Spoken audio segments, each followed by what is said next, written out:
estamos leyendo la Biblia en nuestro idioma. Y la Biblia no se escribió en nuestro idioma. En el caso del Nuevo Testamento se escribió en griego, y un griego específico, ni siquiera es el griego que existe hoy. Entonces es un griego que se llama griego koine o koinone, algo así. Y cuando vamos al griego, aquí, estas palabritas, estas tres palabras en griego, tienen variaciones. Aquí tiene que ver más con un tema de gentilicio y aquí tiene que ver con un tema que este es un adjetivo, este es un elemento de un sustantivo y tiene un montón de cosas ahí medias bastante complicadas. Por eso el tema que estamos viendo los domingos, ¿cómo se llama? No, esa es la serie. El tema del domingo, ¿cómo se llamó? ¿Todos son todos? Porque este es el asunto. Todos son todos. Ahora, ¿por qué esto es importante y por qué, si nos damos cuenta, esto no está lejos de nosotros? Un ejemplo. Si yo escribo una palabra aquí, voy a escribir una palabra.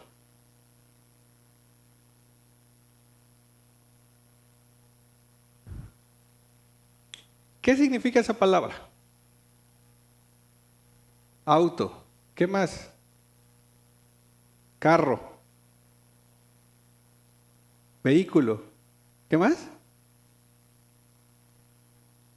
No, lo que para ustedes signifique. Coches. Transporte. ¿Qué más? Vehículo. ¿Qué más? Ahora resulta que puro vegetariano hay. Comodidad. Un animal. Un puerco. Un coche. Ahora real. Ahora yo no. Ay, pues sí.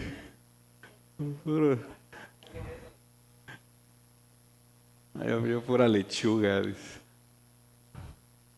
¿Verdad? Ok. Pregunta número 1. Hermanos, aquí la idea es que participemos. Esta es una clase de la importancia de contexto. Hoy no es una predicación, ¿sale? Hoy es una clase, ¿vale? Ok.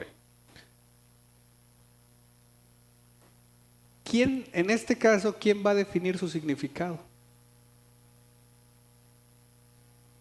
El contexto, ¿verdad? ¿Y quién pone el contexto?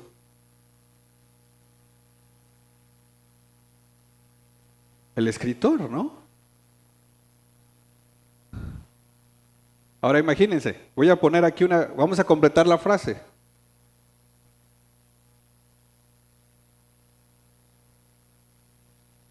¿Qué dice? ¿Qué les estoy diciendo?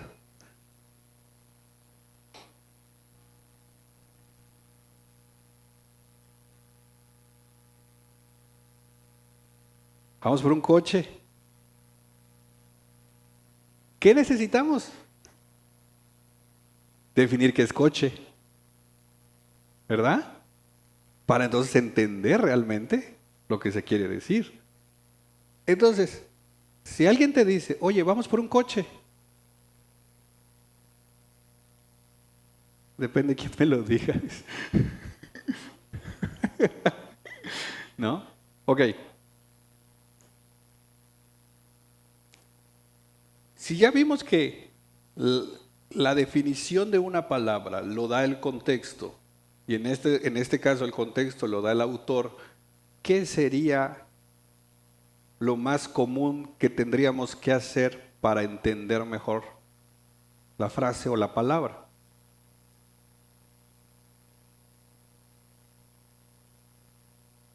Ajá, ok, características de la palabra. Pero si quisiéramos entender bien lo que el autor está diciendo, ¿qué podríamos hacer? ¿Qué es lo primero que se nos ocurre que podríamos hacer para entender mejor lo que se nos está queriendo decir? ¿Cómo? ¿Leer todo un capítulo? El contexto de quien lo escribió, yo sé que ustedes ya son expertos, pero vayámonos a algo más sencillo. Preguntar, ¿a quién? Si yo te digo, hermano, hermana, vamos por un coche, ¿qué tendrías que preguntar? ¿A dónde? ¿Qué me estás queriendo decir? ¿Verdad? Y entonces si ya la persona te dice, lo que pasa es que allá hay en la esquina venden carnitas que se llama El Coche. Ya tú dices como el hermano, no, yo ya, ¿qué es eso, no? O tal vez el hermano o la hermana va a comprar un carro y te está pidiendo que lo acompañes por su coche, ¿verdad? Entonces, ¿cómo entendemos mejor una palabra? En su contexto, ¿verdad? ¿Y cómo le hacemos para entender mejor lo que se nos está diciendo? Preguntándole al que está diciendo las palabras, ¿verdad? Y mira el problema que radica aquí en nuestra comunicación, que muchas veces nosotros no preguntamos qué es lo que el otro quiere decir, damos por hecho que lo entendemos y de ahí vienen los malentendidos, ¿sí o no? Tú dijiste algo, tú supones que te entendió, la otra persona hace otra cosa y dice, pero si tú me dijiste. ¿Y qué dice uno? Sí te dije, pero no era eso. Y el otro te dice, me hubieras explicado. Y tú dices, me hubieras preguntado. Es que yo pensé que me habías entendido. Pues sí, porque tú me dijiste eso. Sí, te dije eso, pero no quería decir eso. ¿Verdad? Entonces es un problema de comunicación. Y si muchas veces es un problema de comunicación, estando las personas, ahora imagínate cuando la otra, o en este caso el autor ya no está. ¿Cómo le hacemos? O sea, a mí me encantaría que Pablo pudiera mejor venir y decir, oye bro, explícame esto. ¿Quiénes son todos los hombres? ¿Son cada ser humano? ¿O es como a veces usamos la palabra todo de, bueno hermanos, pues empecemos el culto aunque no estén todos? ¿Quiénes son todos? ¿No? O a veces dice, bueno hermanos, pues empecemos aunque no haya nadie. ¿Cómo no va a haber nadie si somos 2, 3? Ya no somos nadie. Pero ven que nuestro lenguaje así es. No, dice, hubiera sido, dice, ahí estaba todo el mundo. Pues yo no estaba. Todo el mundo no estaba. Pero entendemos lo que estamos diciendo, ¿verdad? Porque está en nuestro lenguaje común. Pablo no agarró palabras del otro mundo. Pablo agarró palabras, sobre todo, como por eso dije, es un griego específico que era un griego muy común. Era un griego que se hablaba en las calles. Era un griego que toda la gente lo entendía. El problema es que nosotros ya no lo entendemos. Es por eso que necesitamos un poquito de contexto. Entonces, ¿vamos bien hasta ahí? Como tratando de explicar por qué la importancia de este tema en específico. Por ejemplo, la palabra contexto, si nosotros la buscamos en el diccionario lo va a definir como un entorno tanto lingüístico como también físico, como también de una situación, ya sea política, histórica, y hay una más que en este caso es cultural. El contexto es este entorno, este espacio, digamos, donde la palabra aparece.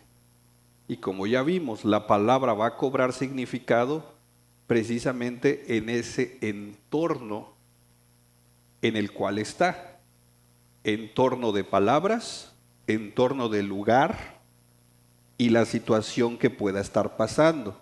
Por ejemplo, hace muchos años, cuando yo llegué de Motocintla a Comitán, yo traía el cabello largo y recuerdo que una persona me dijo, ¿qué onda, primo? Me dijo.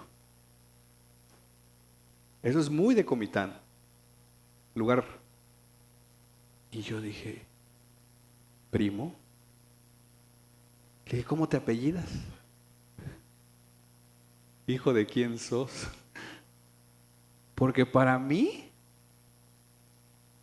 se usaba la palabra solo en un contexto de familia. Que cualquier gente te dijera, ¿qué onda, primo? Para mí era nuevo. Entonces yo no entendía. ¿Qué cambió? La misma palabra en lugares distintos.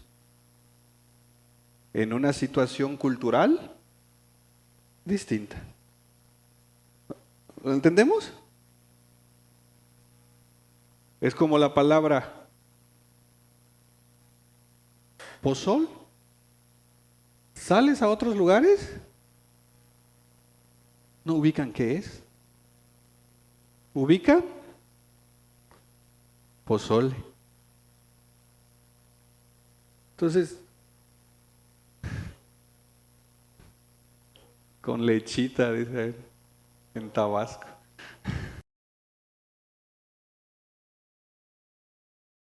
Ven que, entonces, quiero que entendamos la palabra contexto. ¿Dónde están las palabras o las frases? Esas palabras son afectadas en su significado por cómo se están diciendo o lo que se está diciendo, el lugar donde se está diciendo, la situación, que puede ser situaciones totalmente diferentes. Por ejemplo, una palabra, vamos a poner la palabra Facebook, no sé si así se escribe. Instagram, ¿así se escribe o con doble A? Eso. Allá no es Twitter, es X. No, pero es X, más vale. Ok, a ver, hermanos, es que decía mi pastor, hermanos que ya tienen más kilómetros recorridos.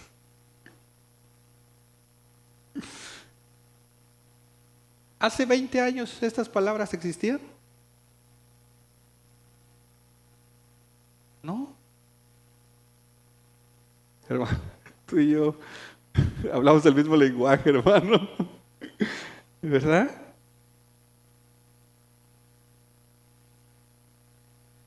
La X en las tareas. ¿Verdad? Por separado. ¿Por qué? Porque el elemento de historia, estas palabras empezaron a existir o a cobrar un significado. Por eso, imagínate hoy niños, no sé, de 7, 8 años diciéndole a alguien mayor, oye, sígueme y te sigo. ¿No? Son significados que a lo largo de la historia han cambiado.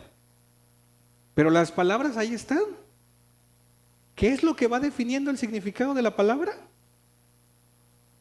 Pero en este caso, el contexto.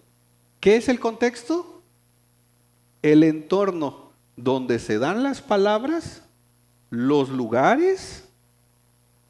No es lo mismo decir una palabra aquí, como dijimos la palabra pozol, que en otros lados que no se conoce. Y situaciones diferentes, como el tiempo, la cultura, la política, son totalmente diferentes. Uno de mis jefes es de Argentina y estábamos en una reunión y entonces como él iba a predicar, estábamos ahí en Veracruz, él iba a predicar y literal él nos dijo, oigan, ¿puedo decir estas palabras aquí en México? Y hubieron 2, 3 que le dijimos, esa ni no, te van a apedrear. ¿Por qué? Porque para él es normal, ¿no? O lo que muchas veces se ha dicho con una copa de vino. Para muchos aquí, pecado imperdonable. Pero hay países donde es como tomar una Coca-Cola. Y hace más daño la coca. Desde ahora voy a tomar vino. No, no, tampoco.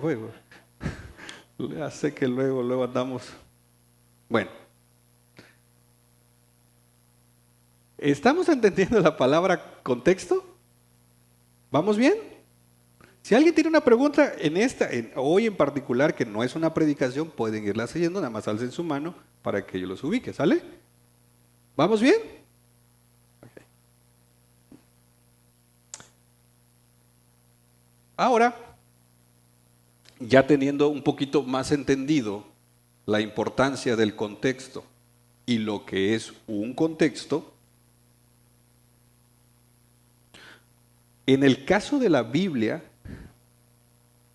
en la Biblia tenemos palabras, ¿verdad? Tenemos palabras. Que si juntas palabras, tenemos frases. Si juntas frases, tenemos oraciones. Oraciones no de orar, sino de oraciones de sujeto, verbo, predicado. Si juntamos oraciones, tenemos párrafos. Si juntamos párrafos, tenemos secciones, o lo que se le llama también unidades de pensamiento, secciones completas, donde, por ejemplo, el escritor comienza con un punto, lo desarrolla y termina en un punto, ¿no? Las secciones están en los libros de la Biblia. Salmos, Hechos, Mateo, Lucas. Y los libros de la Biblia están, que se conoce un poquito más como canon, pero vamos a usar esta palabra, están en algún testamento, que ya sea antiguo o nuevo. Y obviamente todo esto hace en la Biblia. Entonces, cuando estudiamos la Biblia, un ejercicio que debemos ir aprendiendo a hacer o ir haciendo es esto, es entender este elemento. Leemos palabras que están dentro de las frases, que hacen oraciones, párrafos, secciones, libros, Antiguo y Nuevo Testamento. ¿Por qué? Porque si ya dijimos que el significado de una palabra, ¿cómo es afectado? En su contexto. ¿Y cuál sería el contexto aquí? Todo esto. No es lo mismo la palabra justificación en el Antiguo Testamento que en el Nuevo Testamento. ¿Qué le cambia su significado? El contexto. Y cuando vemos su contexto histórico, lo que estamos tratando de responder es ¿cuándo se dijo? ¿Cuándo se dijo esa palabra?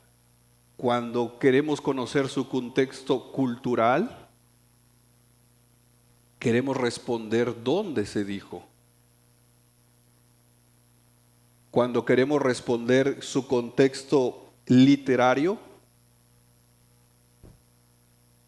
queremos responder el cómo se dijo. Y cuando queremos responder su contexto canónico es Antiguo y Nuevo Testamento. ¿Qué significa esto? La Biblia dice que la tierra es el estrado de sus pies. ¿Tiene pies Dios? Pero ¿por qué la Biblia dice eso? ¿Qué significa la palabra pies? ¿Qué significa la palabra pies? ¿Ah? ¿Medida o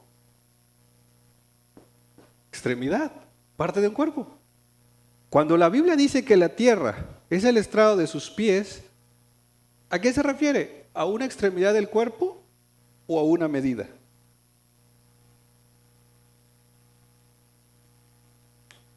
¿Qué nos va a ayudar para entender mejor esto? El contexto. Y por ejemplo, ahí necesitamos saber el contexto literario, porque no es lo mismo que se me esté narrando una historia a que se me esté dando una poesía o que se esté leyendo una carta. No es lo mismo. Lo que tiene, por ejemplo, la poesía es que tiene mucho lenguaje metafórico.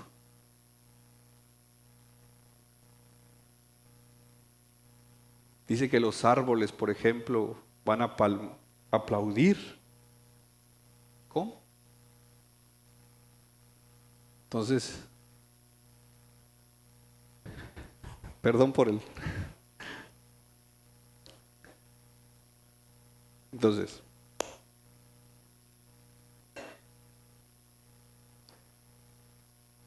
¿cómo? Cantares. Tiene un lenguaje increíblemente simbólico. Ahora, ¿quién va a determinar su significado? Vaya, Apocalipsis. Entonces, ¿cuál es el tema aquí, hermanos? Es que si somos cristianos que amamos a Dios, por ende deberíamos ser cristianos que amamos la palabra de Dios. Y por ende deberíamos de hacer un esfuerzo extra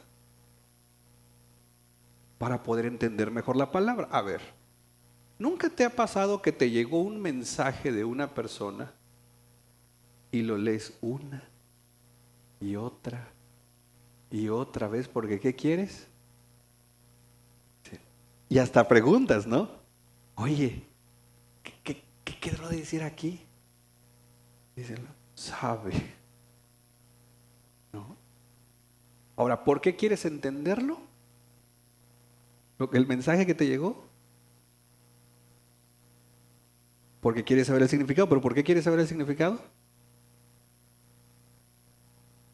Porque le interesa. Porque te importa. ¿Nos importa la palabra de Dios?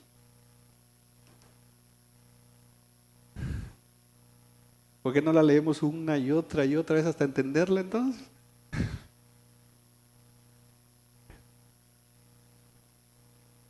Entonces, yo sé que tal vez a veces a primera vista esos dices, ay, pero si apenas tengo 5 minutos para mi devocional, ahora hacer todo este trabajo. Pero es que en la medida que lo estamos trabajando, pues es como los que, por ejemplo, hoy saben manejar. Cuando emprendíamos a manejar, ¿no? Paso número 1, meter llave. Espejos. Ahorita, vámonos. Mandando mensaje todavía. No todos. Los que yo he visto. No, pero lo que voy es que ya lo vas haciendo por inercia. Entonces, yo lo que quiero es que tengamos elementos básicos para mejorar nuestro estudio de la palabra. Eso es lo que yo quiero, hermano. Y una de las cosas es entender que la Biblia está compuesta por palabras que forman frases, que forman oraciones, que forman párrafos, que forman secciones, que están dentro de libros, que ya está dentro del Antiguo o Nuevo Testamento, y todo esto forma la Biblia. ¿Va? ¿Vamos bien? Más o menos. Les digo que ahorita, hoy quise hacerlo porque el texto del domingo que vamos a tratar es complicado por todos los hombres que aparece ahí un par de veces. Es un texto difícil. Y yo no quiero venir el domingo simplemente con la presuposición que ustedes ya dan por hecho el significado, sino que quiero que ustedes sepan por qué yo estoy predicando el significado de esa frase de una manera en específico. Que no es como que yo me vengo a sacar las cosas aquí de que se me ocurre. No, hay todo un trabajo para entender un poquito mejor las palabras. Y como dijimos en Timoteo capítulo 2 tenemos ese problema, tenemos todos los hombres en el versículo que dijimos, 2, y tenemos todos los hombres en el versículo 4. ¿Todos son todos? Eso es lo que queramos aquí como responder, pero quiero explicarles un poquito más como la dinámica que hacemos. Ok. ¿El contexto es importante? Una de las razones de por qué es importante el contexto es muy importante porque podemos usar la Biblia, mis hermanos, de una manera equivocada y podemos hacerle daño a las personas con la Biblia. Y eso no debería ser. Si la palabra va a traer convicción de pecado al corazón, eso lo hará el Espíritu Santo. Pero tengamos cuidado. Y aquí yo quiero abrir esto en el sentido de que de una o de otra forma todos los cristianos terminamos siendo de una o de otra manera consejeros bíblicos, porque hay gente que sabe que vas a la iglesia y te pide un consejo. Oye, ¿qué puedo hacer en esta situación? Y como cristianos que leemos la Biblia, deberíamos de ayudar a las personas con una palabra de parte de Dios que le pueda ayudar. Y no solo el típico, échale ganas. Porque ni para nosotros nos funciona el échale ganas muchas veces, ¿no? Entonces necesitamos aprender un poquito con esto. Entonces, vamos a hacer esto. Quiero hacer un ejercicio que hagamos juntos y luego quiero que hagamos tal vez equipos de trabajo y ustedes van a hacer un ejercicio. ¿Sale? Hasta ahorita. ¿El contexto es importante? ¿Qué es el contexto? Es este entorno que le da significado a las palabras. Es un entorno cultural, histórico, lingüístico y de todo esto. ¿Vamos bien? Ya dijimos que la palabra coche puede significar carro como animal. ¿Qué define el significado? ¿Quién lo dice? ¿Cómo te lo dice? ¿No? Ok. Ayúdenme con Job. Vamos con el primer ejercicio.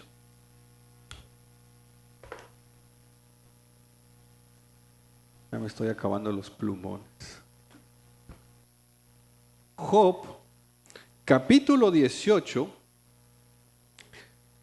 versos 5 y 6. Ayúdenme leyendo ahí, por favor.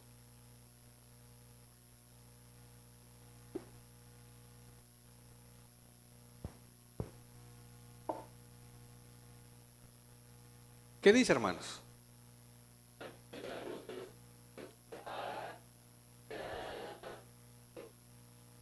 Verso 6.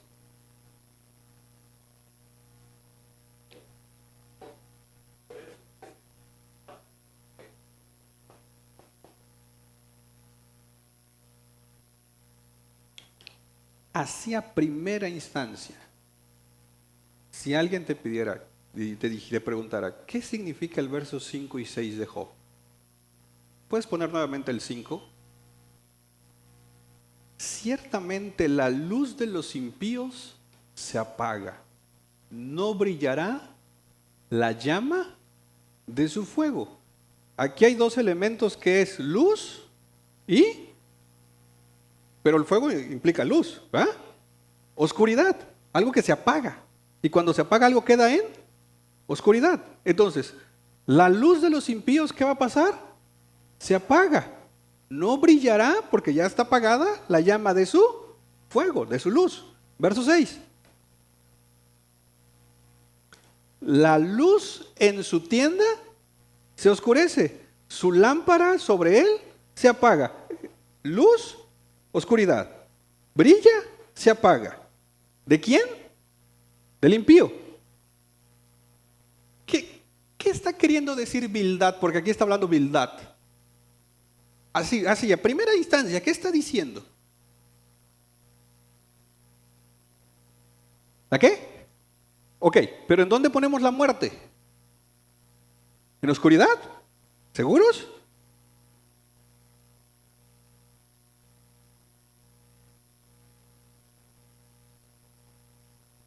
Nuevamente, la luz en su tienda se oscurece. ¿Qué sería la luz? ¿Seguros? ¿Su vista?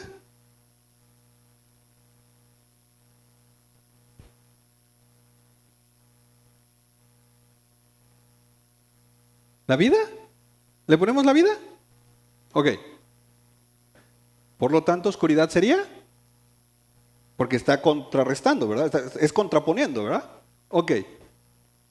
¿Y en este versículo qué significaría la palabra tienda?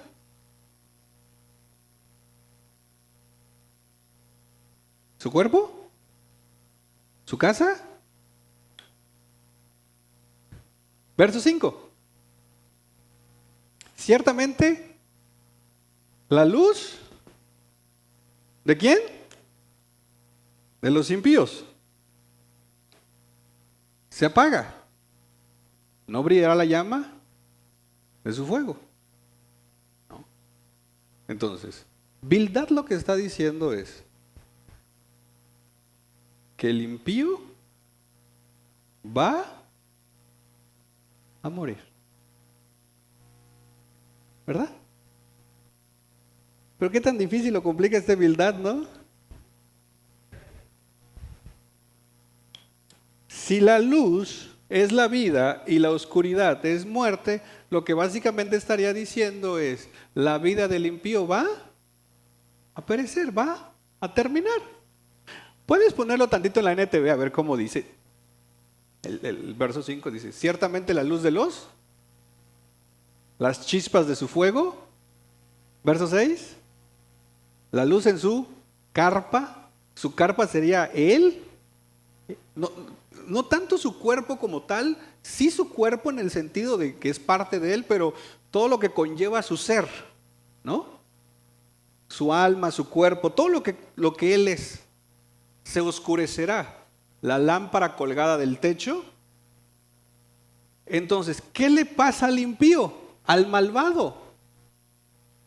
Se va a morir. ¿Verdad? Ok. ¿Está diciendo mentiras Bildad? ¿Verdad que no?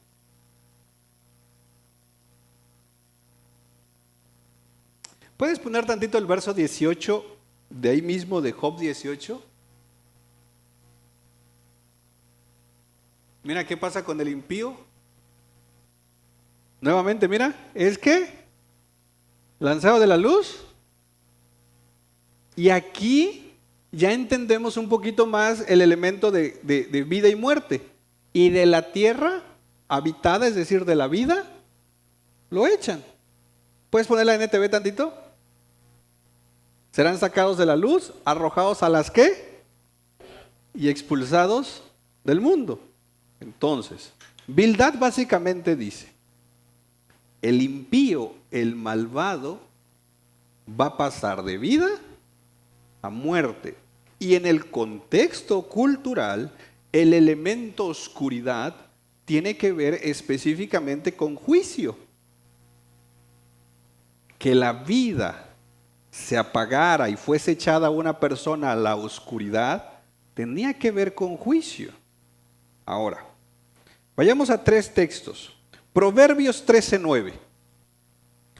Proverbios 13:9, por favor. ¿Qué dice? La luz de los justos, ¿qué pasa? Alegremente. Pero la lámpara de los impíos. Ahora, ¿qué tenemos aquí? Justos y impíos. ¿Qué pasa con la vida del justo? Brilla. ¿Qué pasa con la vida del impío? Se apaga. Entonces Bildad dice, si eres justo, tu vida va a brillar. Si eres impío, tu vida se va a apagar. Eso dice el proverbio, ¿verdad? Ok. Proverbio 20:20.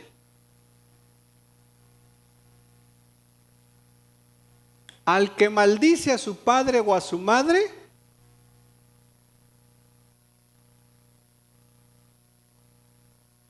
entonces, si una persona no honra a sus padres, sino que todo lo contrario, su vida se apagará. Pero si una persona honra a sus padres, va a brillar, porque acuérdate que la promesa es, honra a tu padre y a tu madre y te irá bien. Entonces, ¿qué puede traer bendición a mi vida en estos versículos? Honrar a nuestros padres. ¿Y qué trae todo lo contrario? Maldecirlos. Ok. Proverbios 24:20.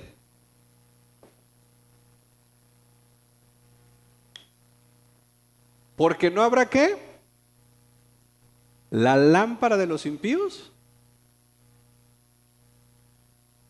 Entonces, estos proverbios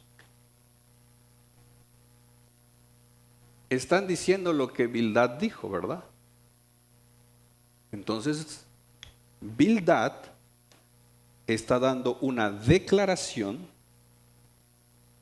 que la podemos ver en los proverbios. Pero regresemos tantito a Job 18.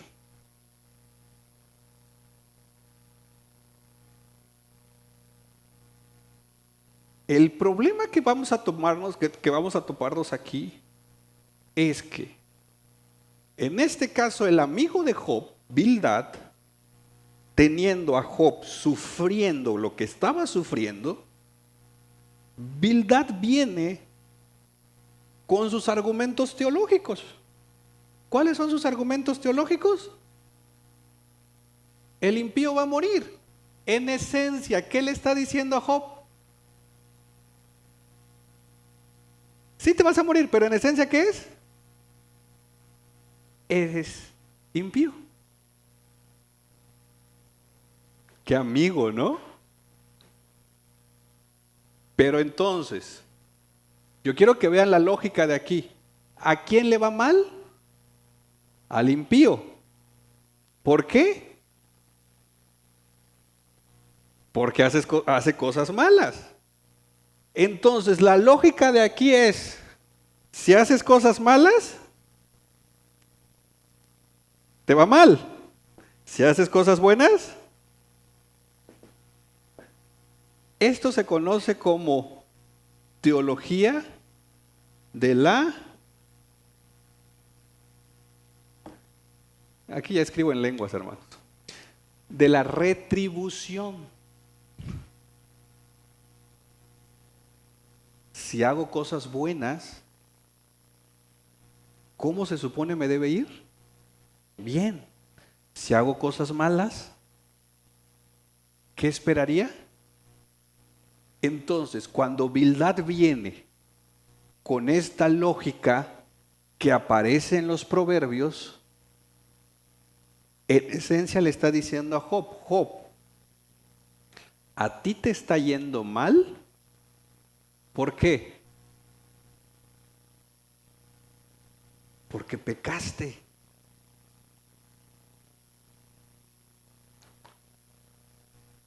Pero esa es la forma de ayudar a las personas.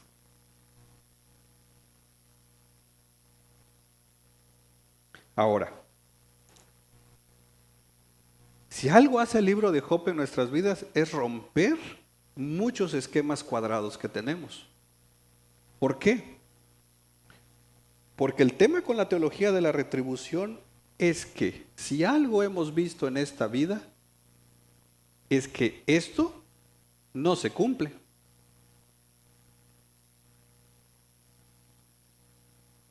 A personas malas, muchas veces les va bien. Y a personas que hacen acciones buenas, por no decir personas buenas, pero personas que hacen acciones buenas muchas veces les va. Pues la teología de la retribución no es bíblica. ¿Por qué? Porque estamos en un mundo caído, donde no cuadra esta lógica. Y de hecho ayer lo comentaba en la clase de teología. Esto de la teología de la retribución, ¿sabes a qué suena también? A la teología de la prosperidad. Si das paga, te va a ir bien. Si no, y entonces cuando alguien da y no le va bien, ¿qué le dicen? Tienes un pecado. Por eso te está yendo como te está yendo. Y decía, lo comentaba ayer, mi profesor de Antiguo Testamento decía, muchos en nuestro corazón tenemos la teología de la prosperidad. Señor, voy a orar por esto. Y entonces oramos un mes, 2 meses o el tiempo que sea, esperando que Dios me conteste positivamente, porque ya oré. Y entonces muchas veces Dios nos da una bendición y en lugar de dar gloria a Dios decimos, no, pero 1 año estuve orando por esto. ¿Y si no hubieras orado 1 año? ¿Dios no te lo da?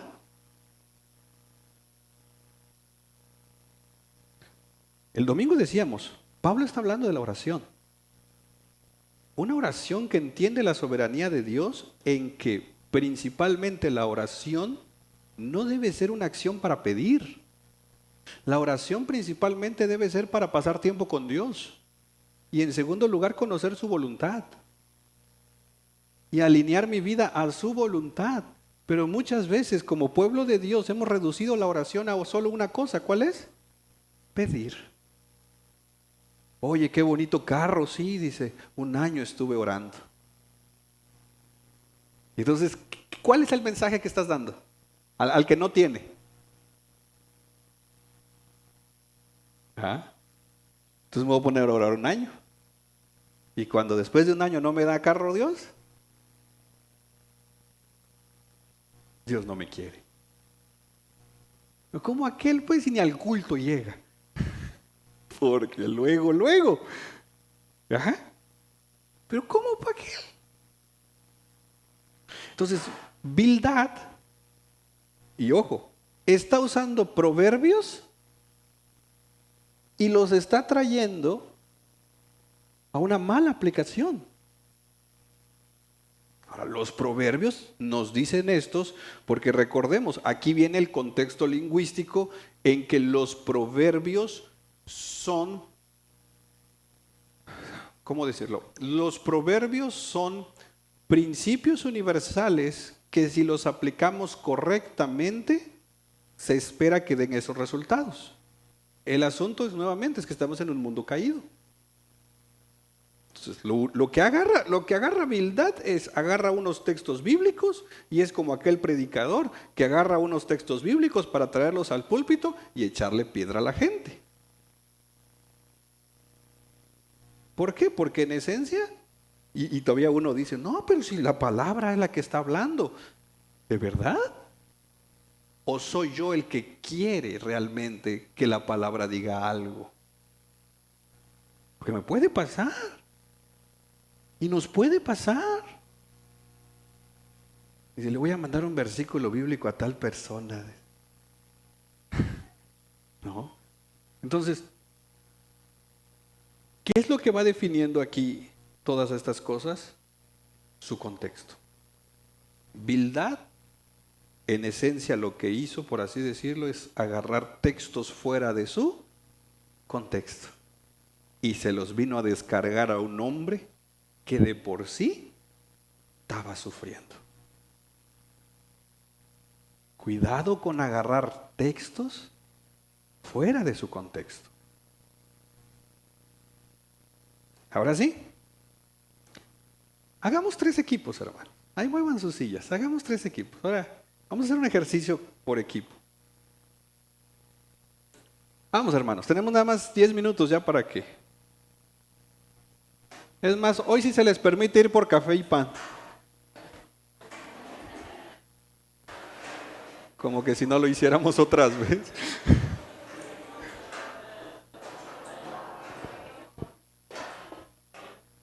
¿Van a hacer un equipo allá atrás?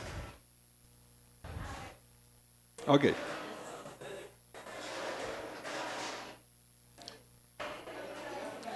Nos quedan 15 minutos. 5 minutos para trabajar y lo demás para presentar cada quien su... Proverbios 26,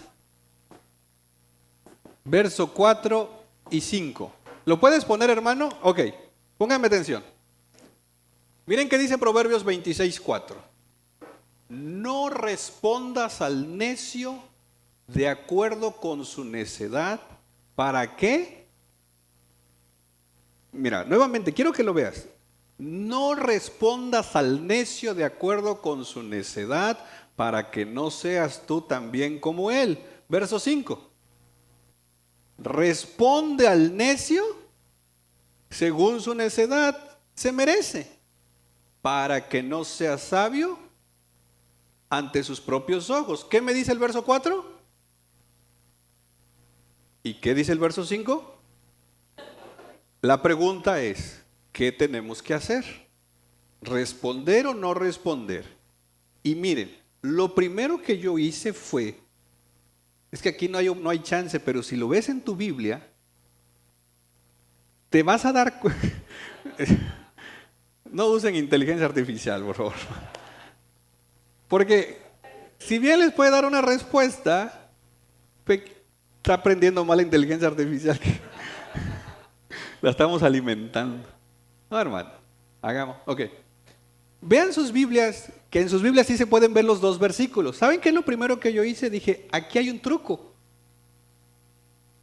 Y el truco que según yo era, dice, responde, el verso 4 tantito, hermano. No respondas al necio. Miren, según yo, lo primero que vi, dije, aquí, de acuerdo con su necedad. Verso 5. Y luego aquí dice, según. Yo dije, aquí hay una diferencia. Y entonces lo primero que dije fue, aquí está la clave para entender el versículo. En que no es lo mismo de acuerdo con lo mismo con según. Porque el para qué es ya el propósito.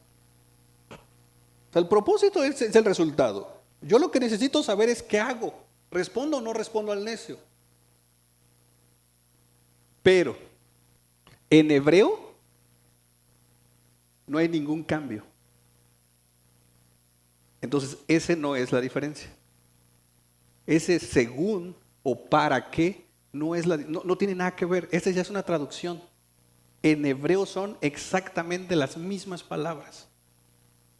5 minutos, platíquenlo con su equipo. Y la pregunta que hay que responder es, ¿respondemos o no al necio?